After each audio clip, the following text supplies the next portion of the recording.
Graça e paz, povo de Deus, graça e paz, povo abençoado. Vamos de mais um vídeo. Desta feita, Judas 6, 7 falam de relação sexual de anjos. Já pedimos que você deixe o seu like e compartilhe este vídeo para todos os grupos de WhatsApp e nos ajude com o canal. Este vídeo é dedicado ao meu amigo Elias Soares de Moraes, um dos maiores teólogos deste Brasil. Se não o maior.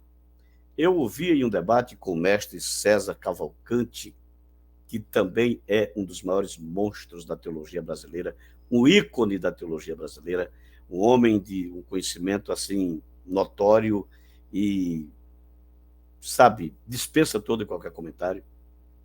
É tanto que, em relação a Judas 6, eu estou com Elias Soares de Moraes, meu mestre, meu amigo, meu professor, mas pós versus pré-César Cavalcante, indubitavelmente.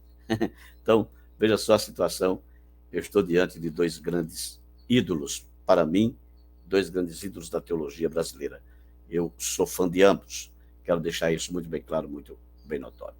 Mas, afinal, Judas 6 fala de relação sexual dos anjos. Vamos jogar aqui o nosso slide. Judas 6,7 fala de relação sexual de anjos.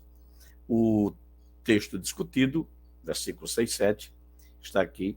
Os anjos que não guardaram o seu próprio principado, mas abandonaram a sua própria habitação para o juízo grande dia em prisões eternas sobre trevas estão sendo guardados, como Sodoma e Gomorra e as cidades adjacentes, né? As demais cidades ali, que semelhantemente a estes, aqui onde mora o problema, tutois, a estes, voltaram-se, tropam, ou voltando-se, tropam, prostituindo-se e indo após outra carne, são deixados como testemunhos do fogo eterno, como exemplo do fogo eterno, sofrendo a pena do fogo eterno.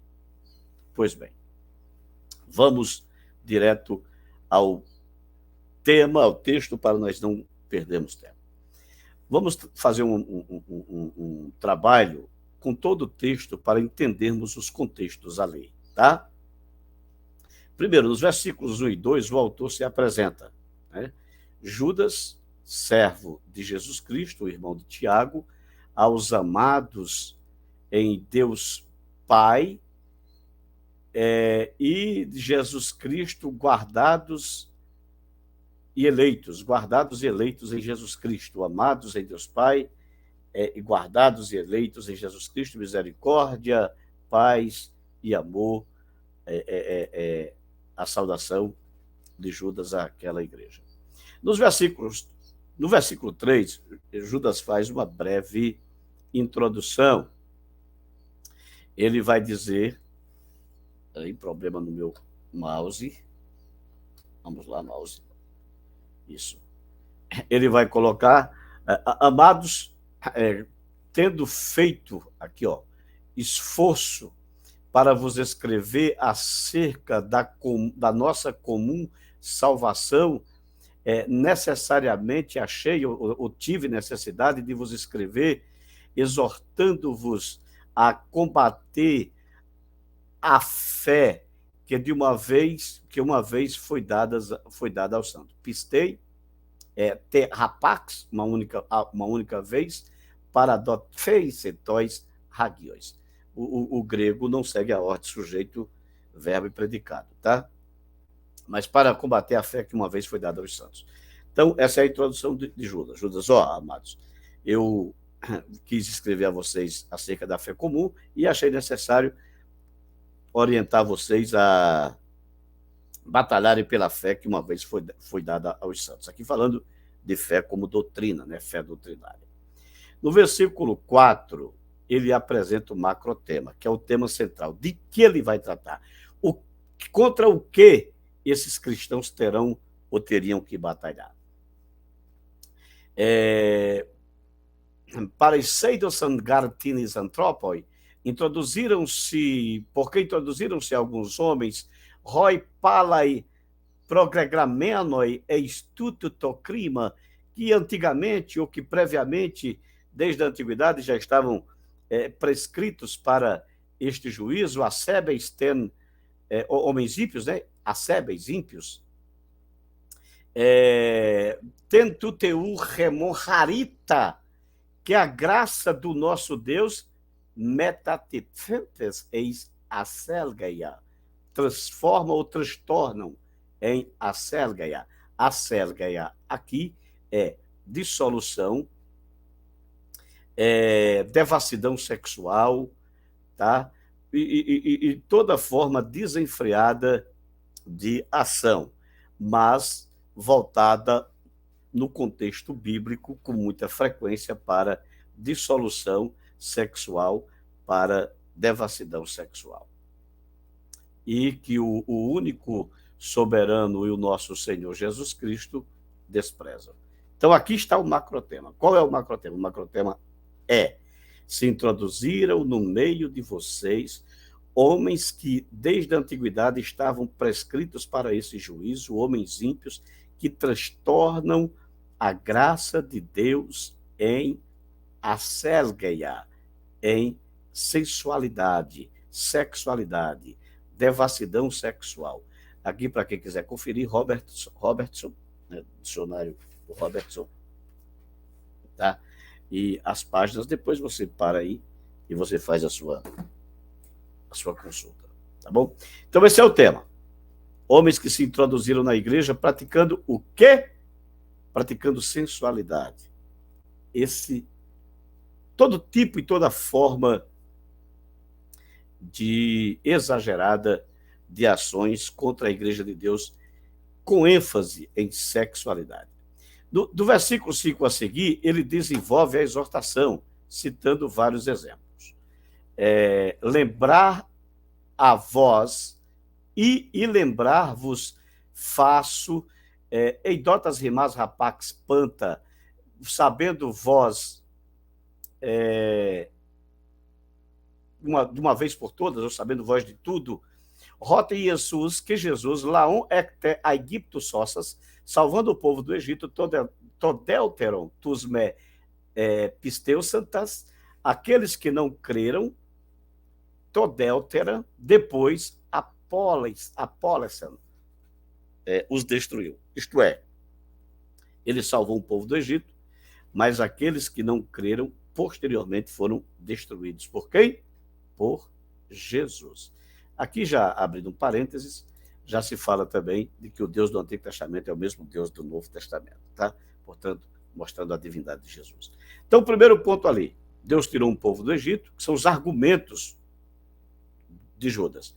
Deus tirou um povo do Egito, mas os que não creram, depois Deus os destruiu. Deus, isto é, Jesus, que é Deus. E não é unicismo, são trinitarianos, só mostrando a deidade de Cristo. Agora o versículo 6. Angelos tetus meteressantis ten realton archen, e aos anjos que não guardaram o seu domínio, o seu governo, a sua posição de governante, porque archen aqui é um acusativo de arche, e arche tem vários significados. Arche significa o primeiro de uma série, falando de Cristo aqui, Rosestin arche prototokos ecton necron, falando que Jesus é o primeiro e o primogênito dos mortos, ou seja, o primeiro de uma série.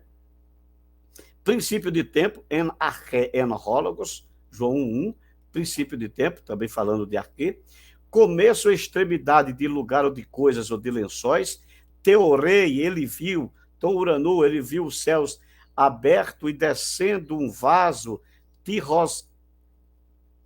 Tisros Otfanen, Megalen, como um grande lençol, Tessara Arras Catiemeno, como um lençol com 4 pontas, Catiemeno epitesges, descendo sobre a terra.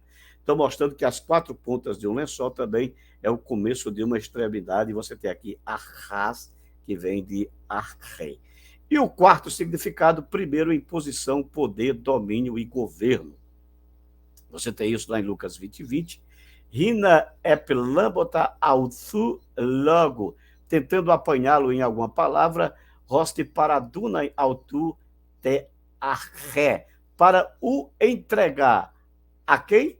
Te arché, kai te exousia tu egemenos, para entregar ao principal, ao governante e à autoridade que presidia ali, falando do julgamento de Jesus. Então, arqué, é muito importante essa observação, porque arqué tem esses quatro significados. E qual o contexto que arqué entra aqui em anjos? Entra no contexto do quarto significado. Por quê? Os anjos que não guardaram o seu próprio principado, o seu próprio poderio, a sua própria posição de governo. Apolipontas tom idio oictério. Aqui cabe também mais uma observação, mas abandonando a sua própria habitação, escrisse megalis remeras, para o juízo megalis remeras do grande dia, desmos aidios,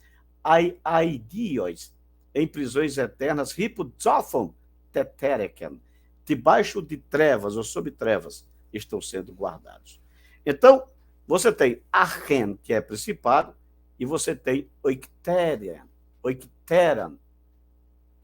ou oicterion. Oicterion, ele significa morada, conforme Robertson, mas também significa condição ou posição, conforme Rusconi. Então, observe só o primeiro elemento aqui que é deixado aqui.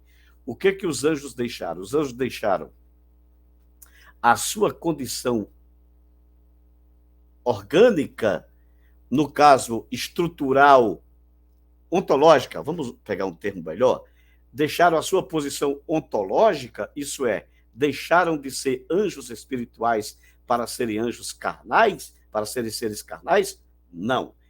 O texto não fala que eles abandonaram suas ontologias, suas condições de seres, mas que eles abandonaram seus principados e as suas condições de poderes. Isso aqui, por si só, acho que já concluiria o debate, porque não está falando de anjos deixando o seu, a sua condição ontológica, a sua condição estrutural de ser espiritual.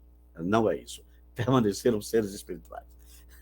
Aqui já acabaria o debate. Já acabaria o debate aqui. Mas tudo bem. Mas eles foram guardados em cadeias. Observe bem isso. Aidios hipozophon tetereken estão guardados em cadeias eternas. Quando você pega aqui esse termo zophon, que é escuridão, prisão, desculpe-me, escuridão, tá? Zophon, escuridão.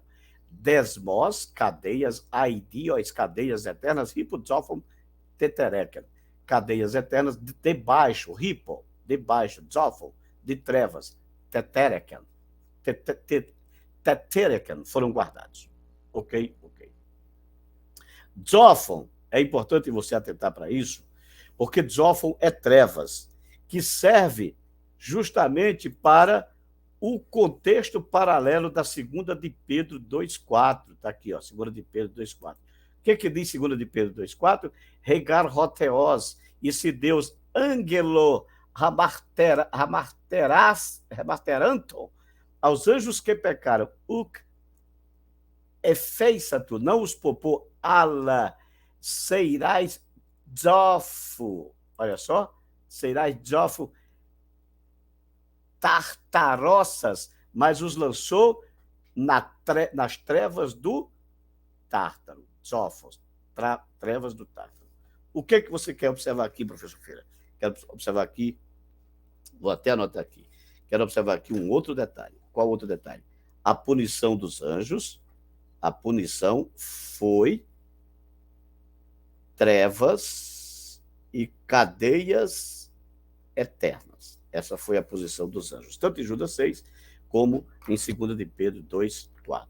Então, primeiro, não abandonaram as suas ontologias, permaneceram seres espirituais.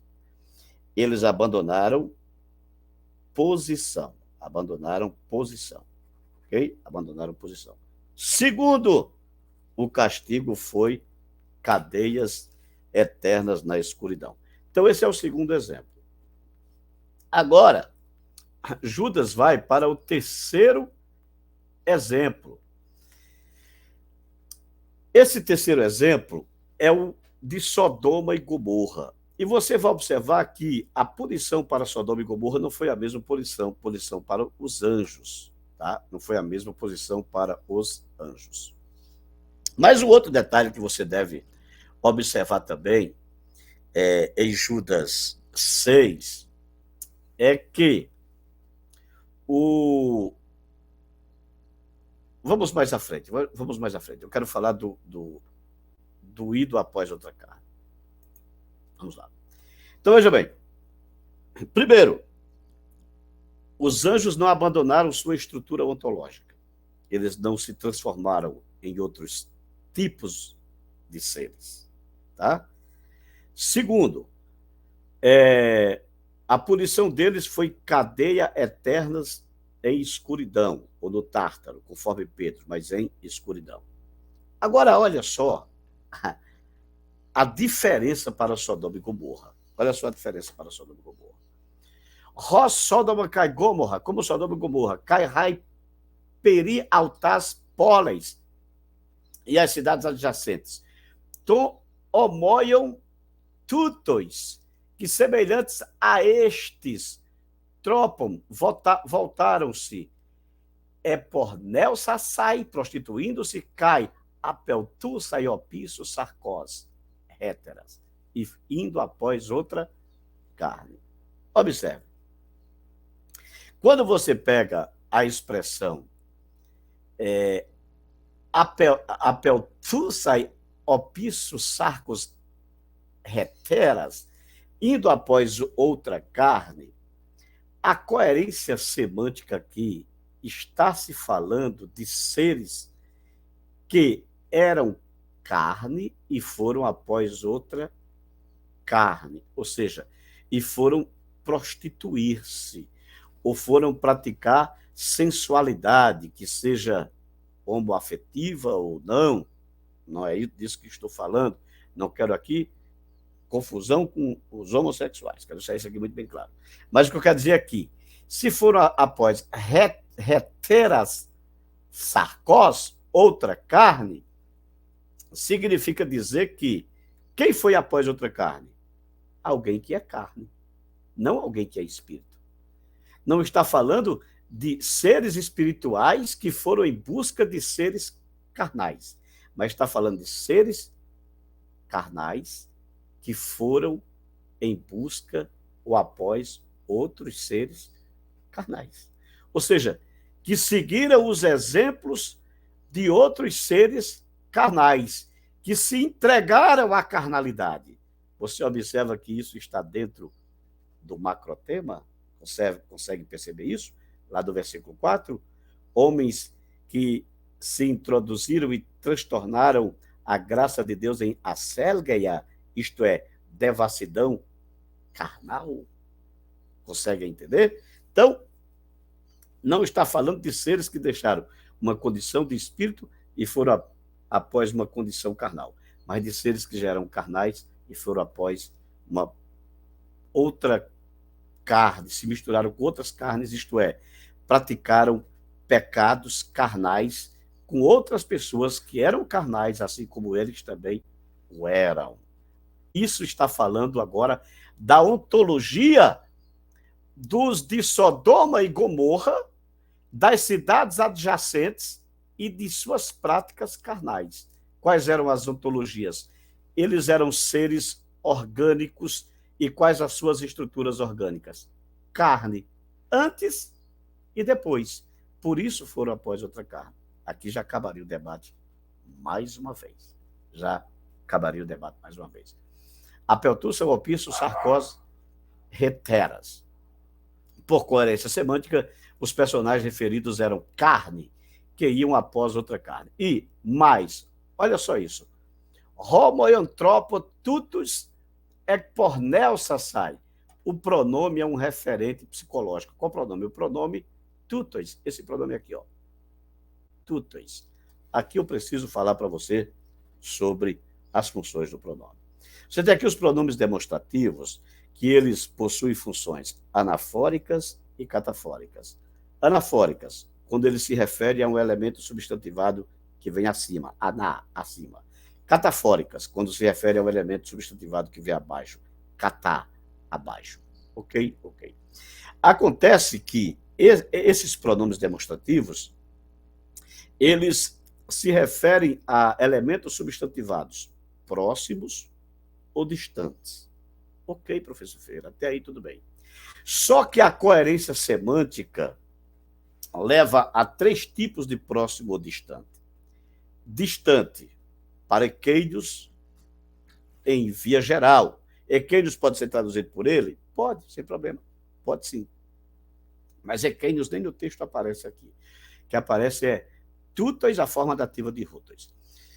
Mas acontece que quando esses pronomes demonstrativos se referem a um elemento próximo ou distante, eles podem se referirem-se sobre 3 categorias. Próximo no texto, próximo na mente do autor, que é o chamado de referência psicológica, e próximo ou distante em relação ao tempo, chamado de referência temporal.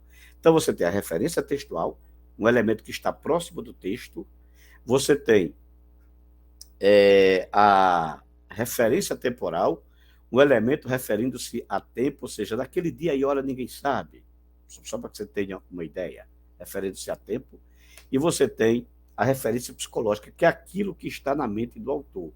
O autor introduz o macrotema e na introdução do seu macrotema, ele sai citando vários exemplos e sempre usando o pronome referindo-se a um referente psicológico que está em sua mente. Qual é esse referente psicológico? Esse referente psicológico é o elemento central do tema do autor. Ou seja, então, tutos aqui, por quais razões tutos não podem se referir a anjos? Primeira razão, porque os anjos não abandonaram sua condição ontológica. Eles não deixaram de ser seres espirituais. Tá? Não deixaram de ser seres espirituais. Segunda, eles abandonaram a sua posição de governo, o seu poderio. Isto é, eles se rebelaram. Quem abandona o poder, a ren, ou oicterion, está provocando uma rebelião. Qual foi o pecado dos anjos aqui? Rebelião. Abandonar sua posição. Abandonar os seus governos distribuídos por Deus. Não foi pecado sexual. O texto é claro. O texto é claro. O texto é claro. E segundo, a ontologia, e terceiro, aliás, a ontologia dos seres que foram após outra carne já era uma ontologia carnal. Por isso que foram após outra carne, tá? Outra carne. Héteras. Ainda que você fala, não, mas héteros pode ser de outra espécie. Sim, só que héteras está se referindo a sarcose. Pode ser uma outra espécie de carne, aí cabe vários contextos. Ou seja, outros tipos de pecados carnais, mas tem que ser carne. Ambos os personagens, antes e depois de suas práticas de prostituição, ekporneo sassai, de prostituição. Sua estrutura era carne, não tinha como ser diferente. Assim sendo, o que acontece, senhores? Assim sendo, o autor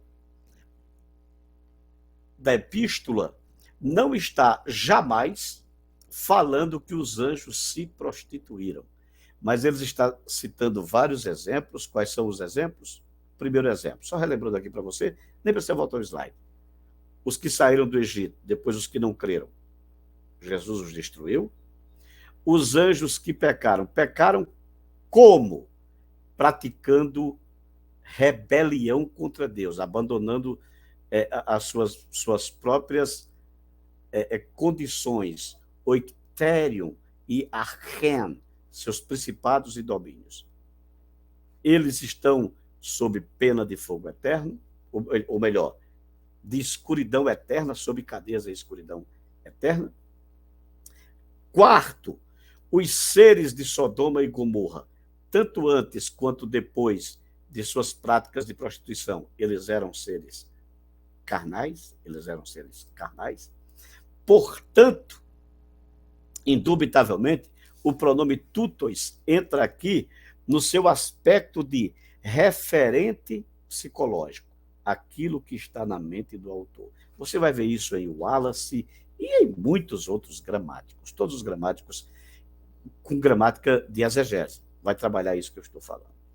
É tanto que, na sequência, do versículo 8, olha só o versículo 8. Homoios mentoi, kai rutoi, assim semelhantemente a estes,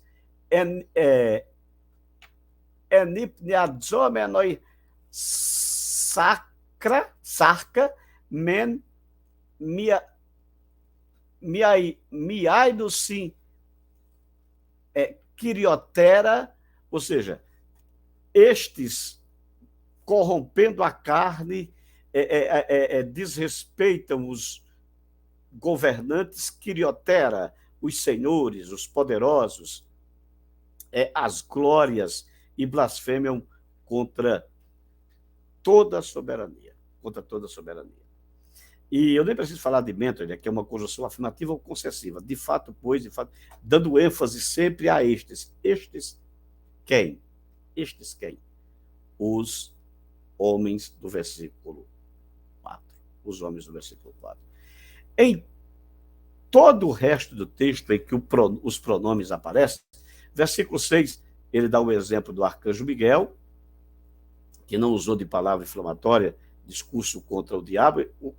O Judas está dizendo, eu não estou querendo dizer que vocês vão para briga, para porrada, não, mas que vocês os combatam. E, mais uma vez, ele fala de estes, rutoide, roça menuk, oidasi, assim também estes, e também estes, ou também estes, pode ser também, pode ser ir, rutoi, estes, daquilo que não sabe, blasfemam, e de toda a natureza, de todas as coisas naturais, psicós, naturais, eles desprezam, como com palavras loucas, eles abandonam, eles desprezam. No versículo 12, ruta em si, em tais, roi em tais, agapais rimon, espilades, ou seja, estes são os que, nas festas de amor de vocês, eles entram sem temor, afobos, homens sem temor, e começam, e o autor continua dando características negativas destes homens. Quando você vai para o versículo 14, aparece mais uma vez tutos na sua forma dativa, falando de hebdomos, Adam, Enoch, Lego, ou seja, profetelsen, profetizou, e profetizou também tutas acerca destes, o século depois de Adão. Então, você observa que sempre que o pronome aparece sempre referindo-se aos elementos do versículo 4. A isto, Elias Soares de Moraes chama de argumento parentético, que o nosso querido César, ele não confundiu, ele fez de propósito como um bom debatedor. Ele não confundiu. Ele falou que ali, que quando tem parênteses, porque vai depender se esse texto está neste ou naquele manuscrito. Mas há uma diferença de argumento parentético, você usa muito isso, você vê muito isso na Bíblia, em vários tipos de textos. Há uma diferença de argumento parentético para parênteses e colchete ou colchete duplo nos manuscritos. Então, com todo respeito ao mestre César Cavalcante, O Elias Soares de Moraes está certo nesse texto. Se o debate fosse pós versus pré, aí eu gravaria um vídeo defendendo o mestre César Cavalcanti. São dois grandes mestres. Mas, indubitavelmente, não tem como Judas 6 e 7 está se referindo à sexualidade de anjos. Isto é um argumento mitológico com base no livro de Enoque, que já é com base nos semideuses gregos que tinham relação sexual com as mulheres. Isso não tem nada a ver com a teologia bíblica em absoluto. Não tem nada a ver com a teologia bíblica em absoluto. Então aí está o vídeo. Que Deus os abençoe. E fica aqui as minhas palavras de respeito a ambos os debatendos, Elias Soares de Moraes e mestre César Cavalcanti, a quem estimo em grande honra ambos os debatedores. Meu muito obrigado.